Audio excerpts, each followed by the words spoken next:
There is an old saying about how a butterfly flapping its wings on one side of the world can start a storm on the other. Well, history's got its own version of that tale. What if I told you that a battle fought far from our shores between the forces of Islam and Asia sparked a chain of events that dramatically shaped the Europe we know today? It might seem like a distant event with little connection to our everyday lives, but this old skirmish set off a series of changes that are still felt in modern Europe. Intrigued? Sit back and let me take you through how this distant conflict turned the page on Western history forever. After Prophet Muhammad's passing in 632, the Muslim community, led by the first four caliphs, who we now call the Rashidun caliphs, embarked on a series of ambitious campaigns that spanned several decades. Under their leadership, the Muslims expanded their influence dramatically, stretching across the Middle East, North Africa, and even farther. The Byzantine Empire, or the Eastern Roman Empire as it's often called, lost some of its most crucial Middle Eastern territories, including Syria and Egypt, especially after the pivotal Battle of Yarmouk in 636. If you're interested, we've got a video covering that clash in detail. Check out our channel for a deeper dive. On the other front, the once mighty Sasanian Empire, which had stood as a formidable power, was entirely overrun, finally collapsing by 651. When the Umayyad Dynasty took over around 661, the expansion didn't miss a beat. The Muslims continued pushing westward, sweeping across North Africa and into the Iberian Peninsula. Meanwhile, in the east, the Umayyads weren't idle either. They advanced into Central Asia. Yet, Central Asia wasn't like the other regions the Arab armies had conquered before. This place was different. A real challenge.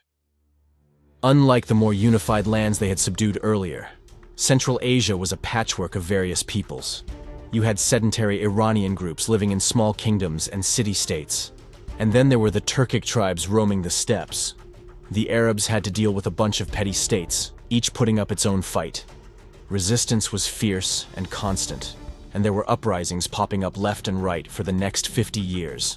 It was a tough nut to crack, but they kept at it, slowly but surely, bringing key oasis cities like Merv, Tashkent, and Samarkand under their control. With Merv as a base, the Arabs pushed further, conquering Bukhara, the Fergana Valley, and reaching Kashgar, near the Chinese-Kyrgyz border. And of course, with all this rapid expansion, it was only a matter of time before they crossed paths with the major powers in the region, China. The Tang Empire was in its heyday back then, extending its influence into Central Asia as well. But unlike the Umayyads, who mostly relied on military might, the Tang had a different approach. They were all about soft power, using trade agreements, alliances, and protectorates to spread their influence without constantly having to fight. It was a smart strategy, and it kept them strong in the region for quite some time. Under Emperor Xuanzong, the Tang dynasty pushed westward and set up shop in some key places. They took over Kashgar in the Tarim Basin, a crucial outpost on the Silk Road. This city became a linchpin for their western expansion, safeguarding trade routes and serving as a major trading hub. The Tang also stretched their influence into Dzungaria, creating a buffer zone to shield their western borders and smooth out trade. And let's not forget the Fergana Valley, rich in fertile land, where the Tang made sure to back local rulers who favored their interests. The Abbasid Caliphate, having toppled the Umayyads in 750, used Khorasan, a key province, as their launchpad to expand its control over Central Asia. Cities like Merv became crucial military and administrative centers under their rule. They didn't stop there. The Abbasids also pushed into Transoxiana, modern-day Uzbekistan and Tajikistan, seizing important cities like Samarkand and Bukhara. They extended their reach into Sogdiana as well, covering parts of eastern Uzbekistan and southern Kazakhstan, a region buzzing with trade and cultural exchange. Their goal was not just to overthrow a regime, but to build a new future for the Muslim world. With both empires flexing their muscles, their ambitions collided head-on. They vied for control over the Silk Road, the vital trade route linking the East and West, and the strategic positions in Central Asia. Controlling this vital trade route was key to their supremacy and power, making their rivalry over it a significant historical conflict.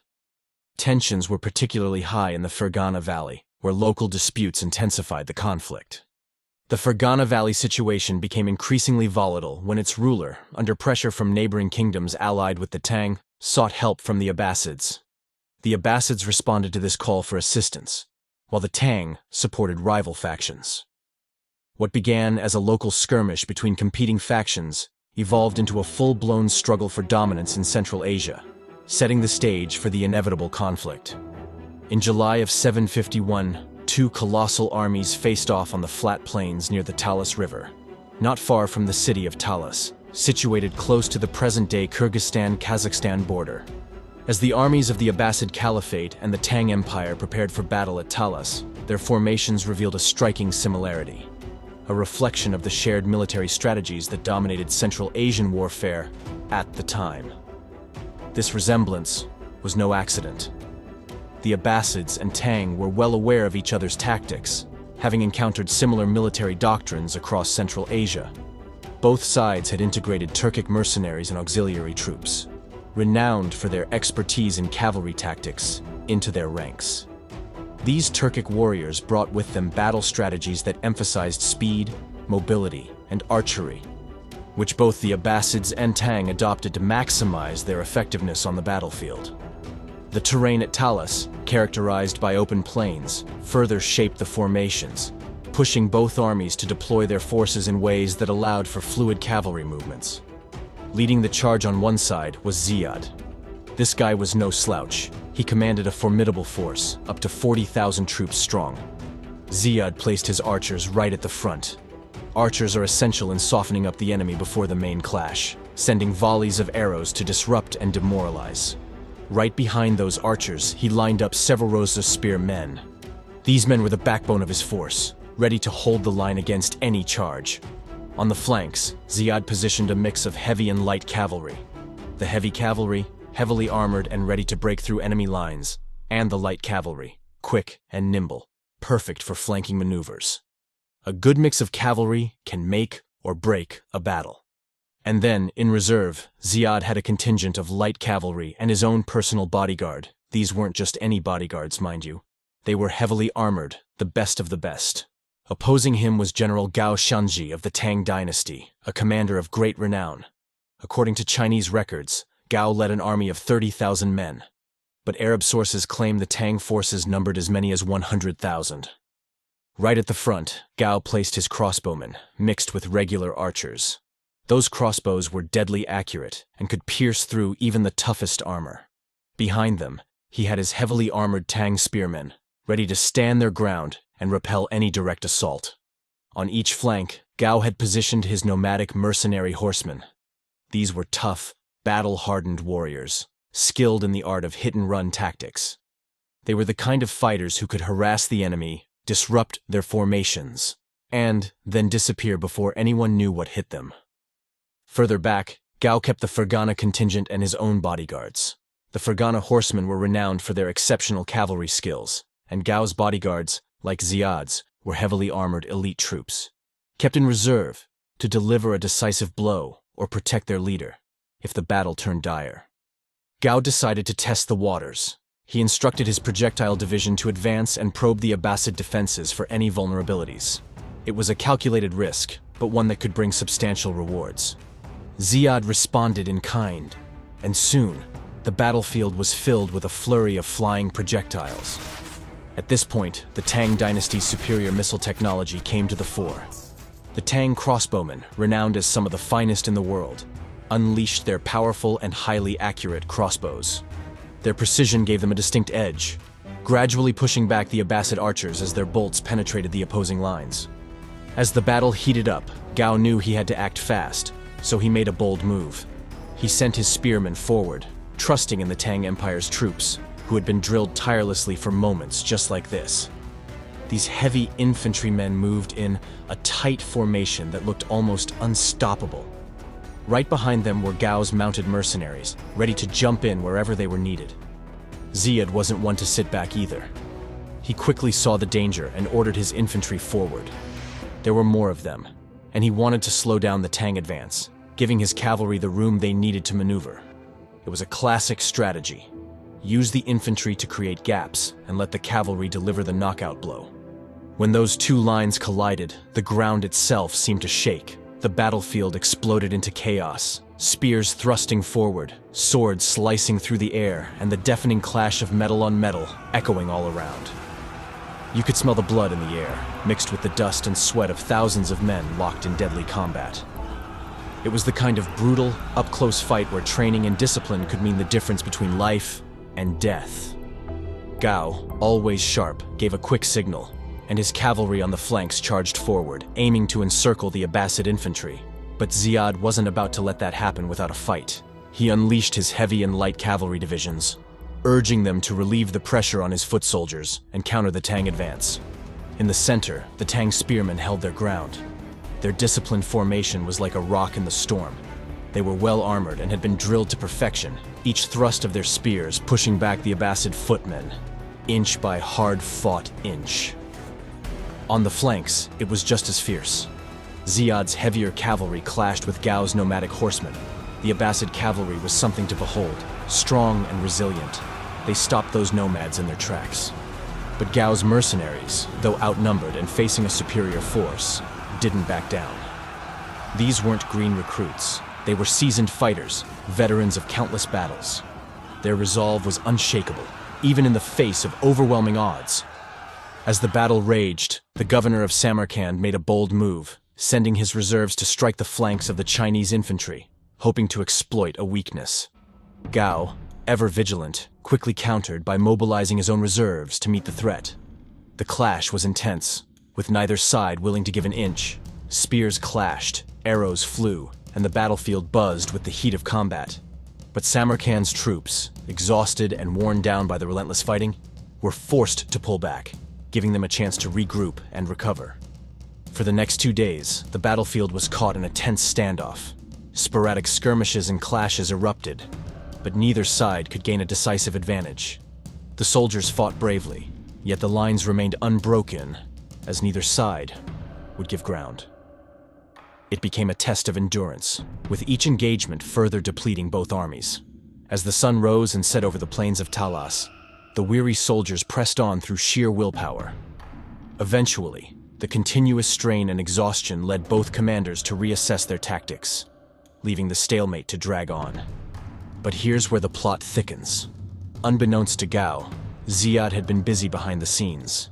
Before the battle even began, Ziyad had established contact with a contingent from one of the Turkic Karluk tribes living in the vast steppes further east.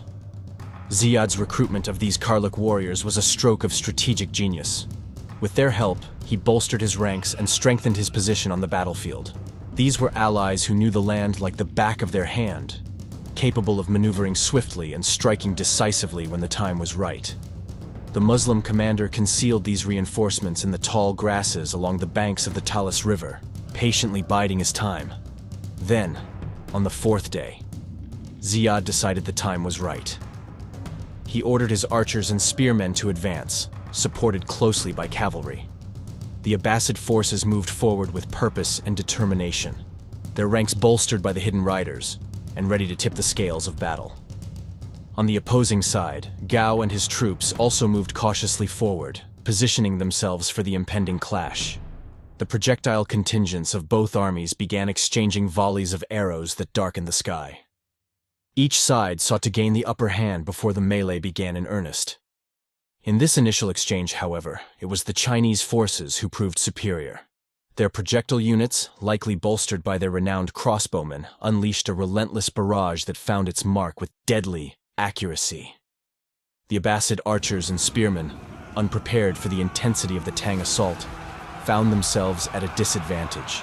The earth trembled under the weight of the advancing Abbasid troops, a mass of armored infantry moving inexorably toward their enemy. In the center of the battlefield, the infantry of both armies collided with a thunderous roar. Meanwhile, on the flanks, the cavalry divisions engaged in repeated maneuver and countermaneuver. The Abbasid cavalry, skilled and determined, sought to widen their lines and outflank their Tang counterparts. Gao's mounted troops, including his nomadic mercenaries, fought valiantly, but found themselves locked in a static, brutal melee. Any feigned retreat would expose the vulnerable flanks of the infantry in the center, adding to the complexity of the unfolding battle. Just when the battle seemed to teeter on the edge of decision, Ziyad's voice rang out, cutting through the chaos with unmistakable authority. From the dense reeds along the Talas River, the Karluk mercenaries emerged, veteran riders of the steppes, masters of swift and lethal strikes. It was then that the fate of the Tang army was sealed. The Karluks, who had been in the fray for several days, suddenly turned the tide. Chinese sources suggest they had originally fought alongside the Tang, only to betray them halfway through the battle. Yet, the Arab accounts tell a different story, that the Karluks had been allied with the Abbasids from the start. Whatever the truth, the effect was devastating. The Karluks launched a surprise attack from the rear, catching the Tang forces completely off guard. It was the final blow that signaled the collapse of Cao Xianqi's army and marked the beginning of the end for the Tang at Talas. These horsemen, with the wind at their backs and the element of surprise on their side, charged down upon the battlefield like a storm. Their sudden assault took the Tang forces by surprise, disrupting their formations and swinging the momentum in favor of the Abbasids. Amid the confusion, a few Tang officers caught a glimpse of the enemy closing in on their flank. Desperately, they tried to rally their men, scrambling to form a defensive line. But before they could organize, a rain of arrows fell upon them from the east, sowing further chaos and panic. With the Talas River cutting off their retreat, the Karluk riders slammed into Gao's exposed flank. Their impact was nothing short of devastating, carving through the Tang ranks with lethal precision. The left flank of the Tang army crumbled under the onslaught. Fear took hold, and many soldiers, seeing no other way out, broke ranks and fled. Sensing that victory was within his grasp, Ziyad pushed his men to press the advantage. He knew that letting the enemy escape would waste the opportunity they had fought so hard to create. The Abbasid forces pursued the retreating Tang soldiers relentlessly, determined to secure their triumph. Of the tens of thousands of Tang soldiers sent into the fray at Talas, only a small number lived to tell the tale. Among the survivors was Cao Xianqi, though his fate was sealed just a few years later when he faced execution for corruption. The battle left countless Chinese dead, and many others were captured, finding themselves marched off to Samarkand as prisoners of war. After the battle, something truly remarkable happened. The Abbasid forces, having captured Chinese prisoners, came across some skilled papermakers. They brought this revolutionary technology to the Islamic world.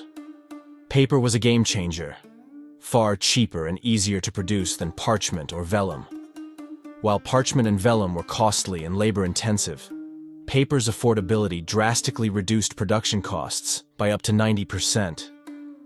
This transformation made documents more accessible and widespread. This new method set off a wave of cultural and intellectual exchange. The Abbasid Caliphate, with its rich blend of knowledge from the Tang Dynasty and earlier civilizations, became a hub of scientific and philosophical advancements. They preserved and expanded on classical Greek and Roman texts, and this treasure trove of knowledge eventually made its way to Europe. By the 12th century, around 90% of the classical texts that had been lost in the West were reintroduced to Europe through translations from Arabic sources. The advent of paper allowed European scholars to produce and share more texts, fueling a surge in literacy and education. In fact, the number of books in Europe's libraries increased exponentially. By the 13th century, European book production had risen from a few thousand manuscripts per year to tens of thousands, thanks to the introduction of paper. The translation efforts in places like Spain and Sicily, where Arabic works were translated into Latin, played a crucial role in this transformation. It's estimated that over 1,000 Arabic works were translated into Latin, significantly expanding the European intellectual landscape. It's fascinating how the aftermath of the Battle of Talas, seemingly just a distant conflict, ended up having such a profound impact on European scholarship and intellectual life. The introduction of paper led to a revolution in document production, making knowledge more accessible and paving the way for the Renaissance. This story shows how history can throw unexpected surprises our way. The battle itself might have seemed like a footnote, but its ripple effects, technological advancements and cultural exchanges, led to significant changes in Europe. It's a reminder that history's outcomes are often more complex and surprising than they first appear.